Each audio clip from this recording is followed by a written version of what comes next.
I want to drill down on the substance of it too, Claire. Oh, go ahead. Go ahead. I was just going to say, I wanted to follow up a little bit on what John just said. I would, think about this for a minute. Let's dwell on this just for a second. He's obviously never read a Woodward book. He doesn't understand what Woodward books are. And so that's strike one.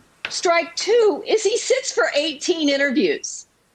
Okay, who in their right mind who's running for office in a year, within the year, sits for 18 interviews with a journalist?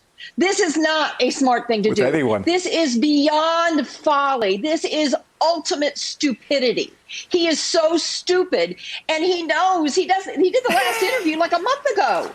He did the last interview a month ago. So when is the book coming out? The book is coming out within 2 months of his election with tapes, 18 hours of tapes, hours and hours of tapes. So this president is the stupidest president that has ever held the office. Forget about, for a minute, for all of his followers, forget about the integrity issue, forget about the characteristic. This guy's too dumb to lead this country because this was really, really stupid. But you didn't like the way he talked about the touch thing, Claire? That didn't convince you otherwise? Let me drill down with both of you. I think that what Woodward blows up is some of the timeline. Do you remember those unbelievable New York Times investigative pieces about the team responsible for tracking the pandemic, and it revealed that the intelligence community, along with the health community, was well aware as this was making its way beyond Wuhan through China into Europe, and that the warnings were coming through loud and clear. Now, the Trump cover story was, that wasn't in my PDB. My briefer downplayed it. He named her, he denigrated her, he smeared her, and he suggested she didn't brief him.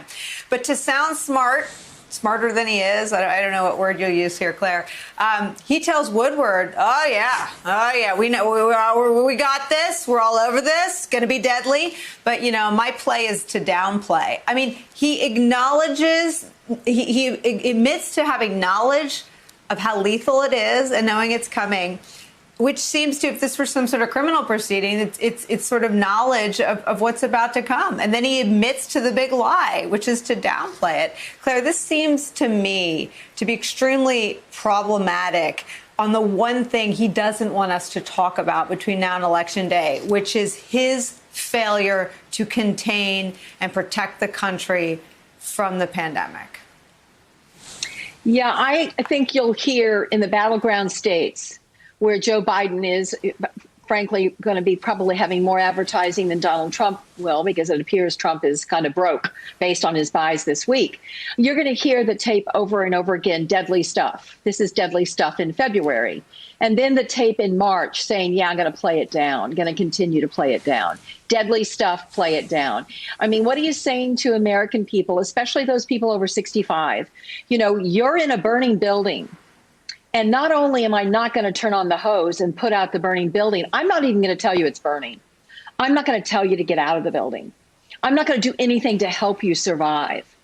And that, I think, for the older voters particularly, I think the COVID response is what's killing him, pardon the expression, with older voters right now. These tapes are really going to drive that home, because when they hear his voice on the tapes, people that are elderly, they're going to go, well, he really didn't care at all whether I died or not. Hey there, I'm Chris Hayes from MSNBC. Thanks for watching MSNBC on YouTube. If you want to keep up to date with the videos we're putting out, you can click subscribe just below me, or click over on this list to see lots of other great videos.